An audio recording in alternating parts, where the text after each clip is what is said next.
রোজাদারের ক্ষেত্রে কসরের হুকুম কি, এবং এই সফরের ক্ষেত্রে রোজাদারের হুকুম কি, এবং নামাজের হুকুম কি। তো আল্লাহ তাআলা কোরআনে কারীমের ভিতরে বলতেছে, ফামান কানা মিনকুম মারিদান আও আলা সাফারিন ফাইদ্দাতুম মিন আইয়ামিন উখর। তোমাদের মধ্য থেকে কেউ যদি সফরে বের হয় অথবা অসুস্থ থাকে, সেই ক্ষেত্রে তার রোজার হুকুম হলো সেই রোজার দিনগুলোকে পরবর্তী সময় গণনা করবে। অর্থাৎ যদি সে রমজান মাসে সফর করে কিংবা সে যদি রমজান মাসে অসুস্থ থাকে, তো তার ক্ষেত্রে আবশ্যক হলো সে এই রমজান ব্যতীত অন্য সময় সেই রোজাগুলোকে রেখে দেবে। তার জন্য কোনো প্রকার কাফারাও লাগবে না এবং কোনো প্রকার তার টাকা পয়সা বা কোনো কিছু তার দেওয়া লাগবে না। শুধুমাত্র একটি রোজার পরিবর্তে একটি রোজা রাখলেই হয়ে যাবে, কেননা এটা আল্লাহ তাআলা সহজ করে দিয়েছে। আল্লাহ তাআলা কোরআন কারীমের ভিতরে বলতেছে, ইউরিদু বিকুমুল ইসরা ওয়ালা ইউরিদু বিকুমুল উসরা।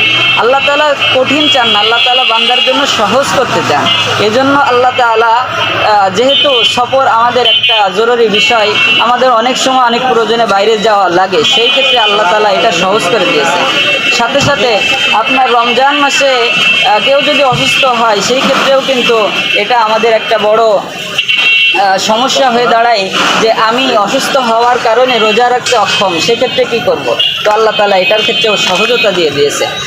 তো যাই হোক, রোজার ক্ষেত্রে তো কসরের হুকুম, আমরা কসর করার হুকুম, অর্থাৎ সফরে বের হলে অথবা রোজার মধ্যে যদি আমরা অসুস্থ থাকি সেক্ষেত্রে কী হুকুম সেটা আমরা জানলাম। তো যাই হোক, নামাজের ক্ষেত্রেও একই হুকুম। নামাজের ক্ষেত্রেও আল্লাহ তাআলা ইউরিদু বিকুমুল ইসরা ওয়ালা ইউরিদু বিকুমুল উসরা। আল্লাহ তাআলা সহজতা চান, কঠিন কিছুই চান না। বান্দার উপরে এমন কোনো জিনিস চাপিয়ে দিতে চান না যেটা বান্দার উপরে কঠিন হয়ে যাবে।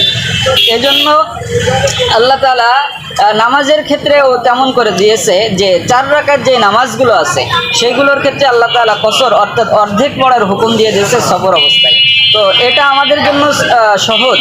তো সফর কত কিলোমিটার গেলে আমাদের জন্য সফর হবে সেটার ক্ষেত্রে হুকুম হলো যে 48 মাইল, যেটা আমরা জানি বাংলাদেশ হিসেবে এই যে কিলোমিটার হিসেবে আমাদের হলো প্রায় 78 কিলোমিটার। 78 কিলোমিটার দূর যদি কেউ সফর করার নিয়ত করে বাড়ি থেকে বের হয়ে তার এলাকা ত্যাগ করে, তখন থেকে তার উপরে কসর করার হুকুম জারি হয়ে যায়। অর্থাৎ আপনি যদি যশোর শহরের ধরেন পালবাড়ি এলাকার লোক হলেন, তখন আপনি যশোর শহরে পালবাড়ি পার হয়ে আপনি যখন নিউ মার্কেটে পৌঁছাই গেলেন, তো আপনার জন্য কসর করার হুকুম আপনার উপরে চলে আসছে, আপনি কসর করতে পারেন। তো যাই হোক, 48 মাইল এটা আপনার পায়ে হেঁটে সফর করা জরুরি নয়, এমনকি আপনি যদি বিমানেও সফর করেন তাও এই কিলোমিটারই ধর্তব্য হবে এবং আপনাদের জন্য তখনই এই 48 মাইল অতিক্রম করার নিয়তে যদি বাসা থেকে বের হন, তখনই আপনার এই কসর করার হুকুমটা আপনার উপরে জারি হবে, আপনি কসর করতে পারবেন। তো যাই হোক, কসরের হুকুমটাও আপনাদেরকে বললাম এবং কসর করার নিয়ম, কিভাবে আপনি কসর করবেন। কসর করার নিয়ম হলো যে আপনি প্রত্যেক 4 রাকাত বিশিষ্ট নামাজ 2 রাকাত পড়বেন, কিন্তু 3 রাকাত বা 2 রাকাত বিশিষ্ট নামাজ যেগুলো আছে সেগুলো আপনার কসর করলে হবে না। এই হুকুমটা যখন আপনি একাকী নামাজ পড়বেন, কিন্তু যদি আপনি ইমাম সাহেবের পিছনে নামাজ পড়েন, কাউকে ইক্তেদা করেন, সেই ক্ষেত্রে আপনার পরিপূর্ণ ইমামের ইক্তেদা করতে হবে। অর্থাৎ ইমাম যদি 4 রাকাত পড়ে, আপনাকেও 4 রাকাত পড়তে হবে।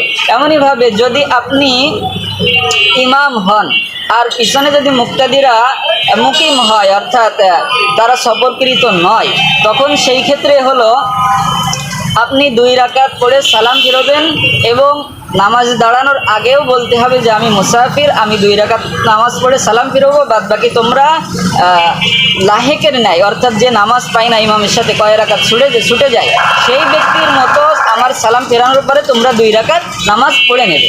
এটা নামাজ শুরু করার আগেও এলান করবে, নামাজের সালাম ফিরেও এলান করবে। কেননা দেখা যায় অনেকে আপনার মুসাফির হয় ইমাম সাহেব এবং শেষে 2 রাকাত পড়ে সালাম ফিরালে অনেক জায়গায় একটু গ্যাঞ্জাম লেগে যায় যে কেন ইমাম সাহেব 2 রাকাত পড়লো, 4 রাকাতের নামাজ, কিন্তু তার উপর তো 2 রাকাত ফরজ, এটা আমাদেরকে বুঝতে হবে।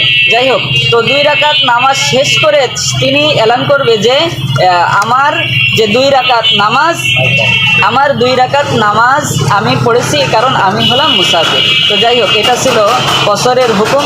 আল্লাহ তাআলা আমাদেরকে এগুলোর উপর কতদিন কসরের হুকুম? কসরের হুকুম হলো আপনার 15 দিন। 15 দিন যদি ওভারটেক করে চলে যায় তাহলে তার কসর আর কোনো ধর্তব্য হবে না।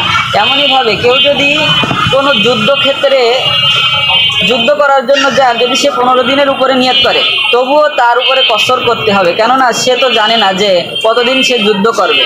এই জন্য এখানে তার 15 দিন নিয়ত করলেও নিয়তটা ধর্তব্য হবে না। এমনইভাবে আপনার যদি কেউ কোনো জায়গায় একদিন থাকার নিয়ত করে যায় এবং সে প্রতিদিনই ভাবে যে আমার আজকে না কালকে এইভাবে তার 15 দিন যদি পার হয়ে যায় তবুও তার উপর কসর করা লাগবে না। তো এটা ছিল আমাদের কসর করার সময়, যে 15 দিনের যদি কম আমরা সফর করার নিয়ত করি তখন সেই ক্ষেত্রে আমরা কসর করতে পারবো। অন্য সময় যদি 15 দিনের উপরে যায় তাহলে আমরা কসর করতে পারবো। আল্লাহ তাআলা আমাদেরকে তৌফিক দান করুন। শুক্রিয়া ভাই খালেদ সাইফুল্লাহ, আমরা অনেক কিছু জানতে পারলাম এবং এইভাবে আমরা চলাচল, আল্লাহ আমাদেরকে দান করুন, আমিন।